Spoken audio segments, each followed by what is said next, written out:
P number real quick. So this is in the matter of the people of the state of Michigan versus Shane. Oh, Mr. Sears, you're not yet on my list. So I'm going to need your P number real quick. So this is in the matter of the people of the state of Michigan versus Shane Leroy Raymer. Leroy or Leroy? Leroy. Yep. Okay. I like Leroy.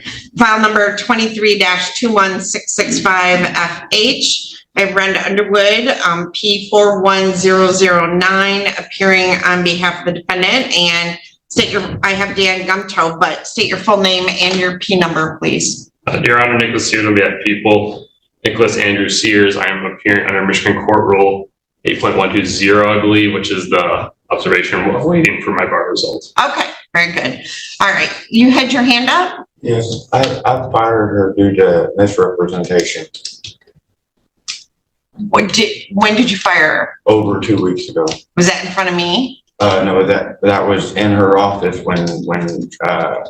but the reason I fired her. Well, do you have another attorney? I will represent myself. You're going to represent yourself. Yes. You know, there's a very famous quote about representing yourself. Do you understand that? Yes. That, you know, do you have a law degree? I don't need a law degree. Do you have a college degree? I don't need a law degree. Did you graduate from high school? I don't need that either. You don't need that to represent yourself? Okay. Do you have access to, okay. So. I have evidence that shows that the description did not match. Well, I'm not going to get into that yet. So you're asking me today to remove Miss Underwood as your attorney. Yes. Yes. And you want to represent yourself. If I Do you understand that even when I have court cases, I hire an attorney to represent me? Well, I can't trust anybody in this system. This is already a red flag. Representing yourself in a felony case is almost always a bad idea. Even lawyers hire lawyers. When a defendant refuses counsel, this early judges know the hearing is about to spiral fast. Would you ever go solo in court? In this area, because they all seem to be working together. This case should have been resolved a long time ago during the appeal the first time.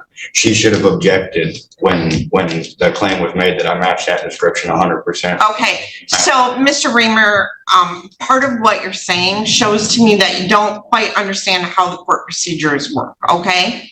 So your attorney has an obligation to ethically represent you. And so before, I would have clients come to me and say, I want you to file this and I want you to file that. And I would say, there's no basis for that. And I don't file frivolous motions, or I would say to them they have probable cause or whatever. So if you want to represent yourself, you can do that at your own risk. You have the right to represent yourself. But what I will tell you is that Miss Underwood is the bane of most prosecutors' existence, because she's a little pit bull and she doesn't put up with a lot of guff from them, and she's a tough defense attorney. So you may not like what she says, but I feel like she's always honest. So that being said, if you want to proceed and represent yourself, you can. But you understand you're going to have to file written motions. You're going to have to follow the court rules. This is the trial, right? No, it's a pretrial. How is this not? Hey, Race, the key legal reality attorneys can't file motions just because a client demands that they're ethically barred from filing frivolous claims. The judge isn't insulting him. She's explaining why his lawyer may actually be protecting him. I was told this is going to be the trial. I'm supposed to be sitting here with a jury today. No, you're not. Yes, you're on. Mr. Raymer, I schedule jury trials and I haven't scheduled you a jury trial yet. Oh, wait. You're the one that didn't show for the pretrial. That's why. Is that why? Your Honor, if I could speak for a second. I think the first thing we need to do. I'm sorry. The bench warrant. Yes. So Mr. Raymer, you failed. Yeah, he failed to appear for the pretrial conference. That's correct. All right. So everybody stop talking for a minute. So Ms. Underwood, thank you for reminding me of that. Mr. Raymer, you had a final pretrial conference on December 11th, and we gave you a notice of hearing, and you failed to appear for that pretrial. And because you failed to appear for that pretrial, I canceled the jury trial because it cost me a lot of money to have a jury here. And so if you're not here for the final pretrial, I'm not going to trial until I get you here. So I actually issued a bench warrant for your arrest for failure to appear for the pretrial. Do you understand that? So Ms. Underwood's now asking for me to set aside that bench warrant. Is that what you said? Thank you, Your Honor. He did demonstrate to the court that he can show up by showing up this morning. Okay, so Mr. Raymer, so Ms. Underwood's asking me for me to set aside the bench warrant for your failure to appear on December 11th. Do you understand that? Speak. Yes, ma'am. All right, and Mr. Sears, any objection to me setting aside the bench warrant since he has appeared today? No, Your Honor.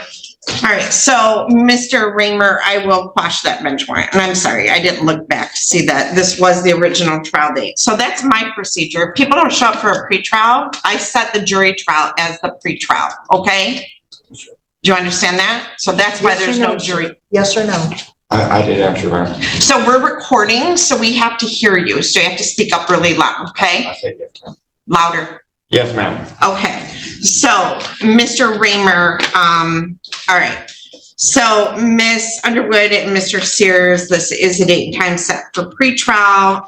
Mr. Raymer, I have your attorneys did file all the paperwork. Ms. Underwood, do you want to speak to Mr. Raymer for a moment?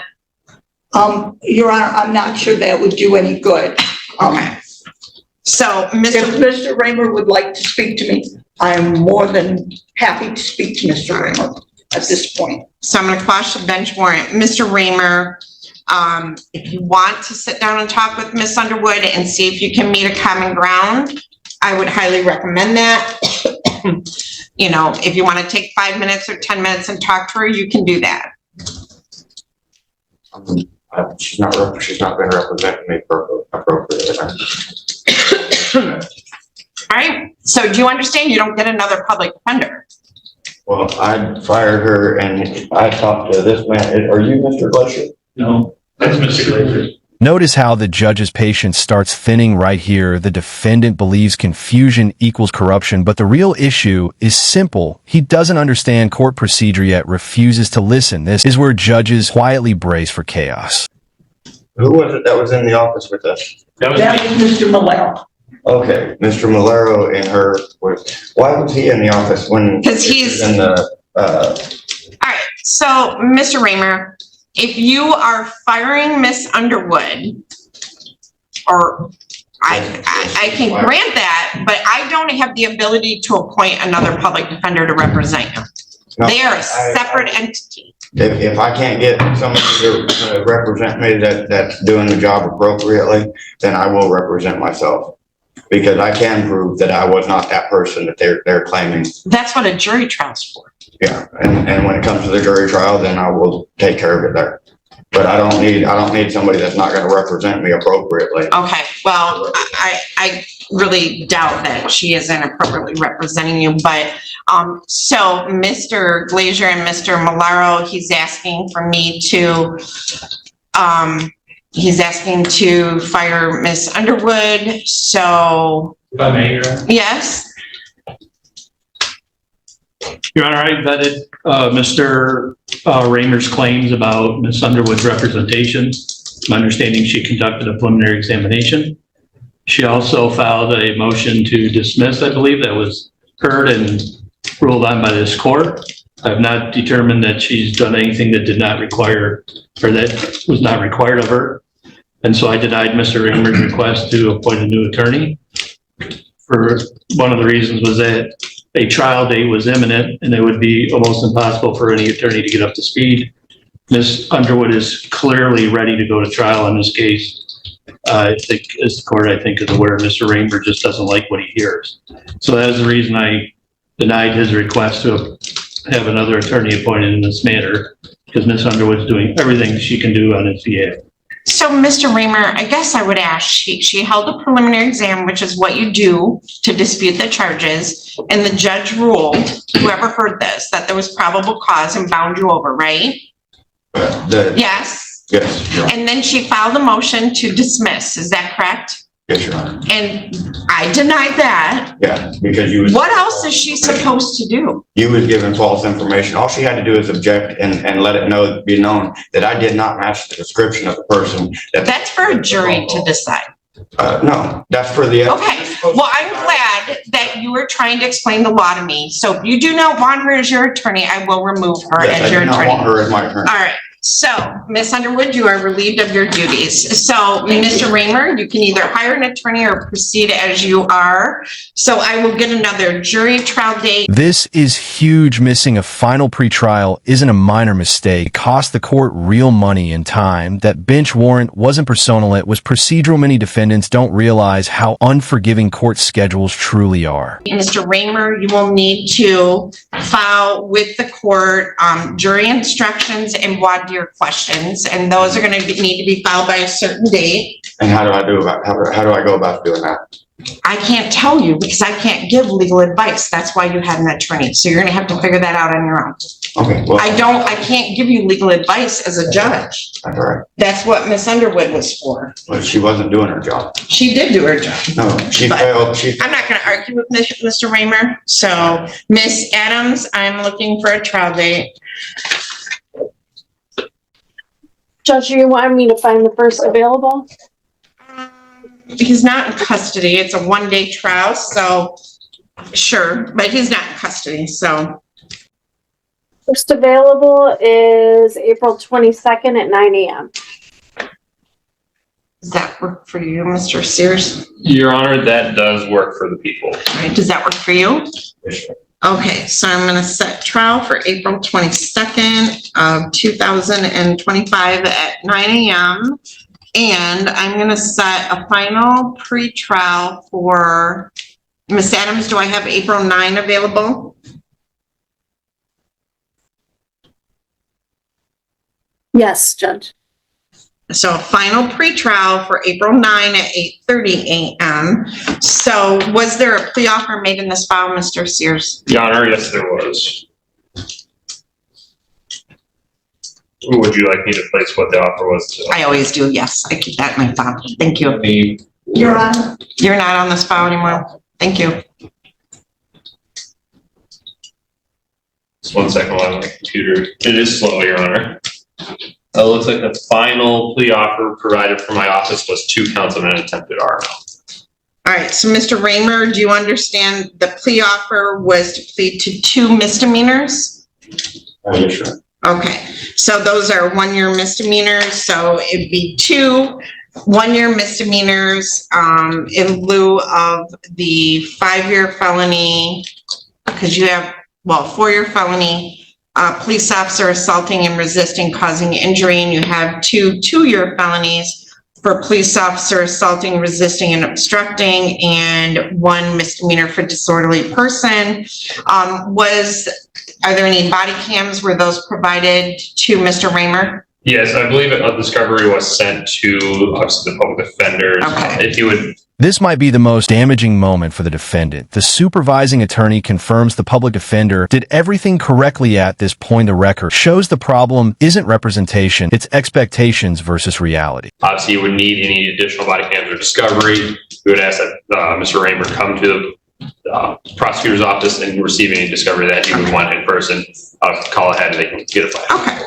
So I'm going to set the final motion deadline for 4/9 of 25, and then motion limine for the same day as well. Jury instructions and voir dire questions will be due by April 2nd of 25. And so those must be filed with, you must provide a copy to the prosecutor's office of your voir dire questions and jury instructions, and a copy to the court on the 3rd floor of the clerk's office. And that can be wrote down on a blank piece of paper? No, they must be provided in full and filled out. Okay, where would I go to get those forms? There, you can do research on the computer. I mean, this is why, Mr. Raymer, when you're dealing with a felony and you're facing trial, Yeah. it's important to have an attorney. And it Yes, doesn't sound, one that's doing their job, yes, I understand that. well, you haven't presented anything to me that says she hasn't done what she's supposed to do so far. So, Mr. Raymer, there's no legal services available for indigent defendants other than the public defender's office. And, you could hire an attorney, but these things are required. If you don't file them, then you don't get to add them the day of trial. Do you understand that? what is that, the evidence? I don't get to add any evidence during the day of trial? Well, you must submit it as exhibits and witness lists. Have you got to exchange those with the? All the body cam would be considered already submitted, correct? So you have to provide witness lists and a list of exhibits to the prosecutor's office, to my office, and then you must provide copies of that to them. And where do I find your office at? Third floor clerk's office. Okay. Okay, but then you have to provide a copy to the prosecutor too. Yeah, Okay. I'll probably head over there for you. But by law, Mr. Reamer, I can't give legal advice because I'm a judge. Yes, sure. Okay.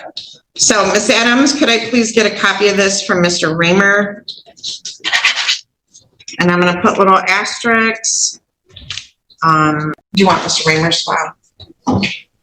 Are you sure you do not want to proceed with counsel? I would prefer to have counsel, but I don't want her representing me. Okay, well, that's your choice, but your other option is to hire someone. Thank you. All right. And Hay raised the consequence by firing counsel a defendant now carries the full legal burden jury instructions motions evidence rules all alone. This is why judges warn defendant self-representation doesn't mean control, it means risk.